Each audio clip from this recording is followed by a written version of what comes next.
kabi-kabila sa parte ng majority bloc dati or ng dating Senate President Alan Peter Cayetano ang nagsasabi na peke si SP Win Gatchalian at hindi daw siya legit. Eto, mga matataas ang ranggo ninyo or ang katungkulan ninyo, mga opisyal kayo, mga senador kayo, pero ang pag-e-explika pa rin ninyo at paniniwala ninyo ay taliwas.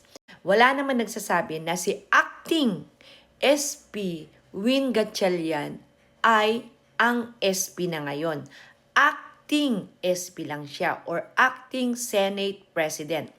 Nung nagkaroon ng quorum ang 12 senators at hinalal nga si Win Gatchalian as the acting Senate President, yan ay dahil na bakante lahat ng posisyon sa Senado. Pati yung mga chairman ng mga committee, na bakante lahat ng posisyon ng bawat committee. Naibalik nga si Bam Aquino, di ba? Kaysa naman sa isang Robin Padilla. Kaya yung sinasabi ni Senator Loren Legarda na hindi legit si acting Senate President Win Gatchalian, that's wrong. Wala naman talaga ngayon president, walang Senate President ngayon ang Senado, but there is an acting Senate President na hinaral. Pag ang Supreme Court nagdesisyon na yung acting president na si Win Gatchalian ay magiging legitimate Senate President, yun na yun.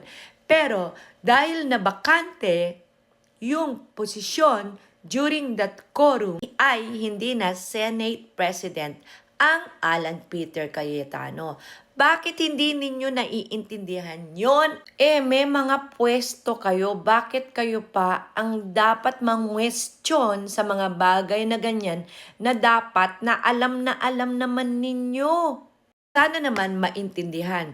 Hindi naman inaangkin ni acting Senate President Win Gatchalian na siya na yung Senate President, but he is just taking his position as the acting President of the Senate that voted. He is doing his job as the acting Senate President. Although, sa House of Representatives at sa Malacanang, ang nire-recognize ng Senate President ngayon ay si acting Senate President Win Gatchalian.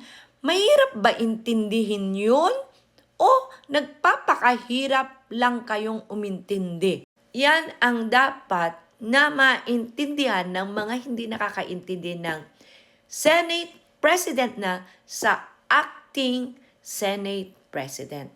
Ano ba yan? Mga didilis! Pakikatok-katok ang mga utaks. Yun lang.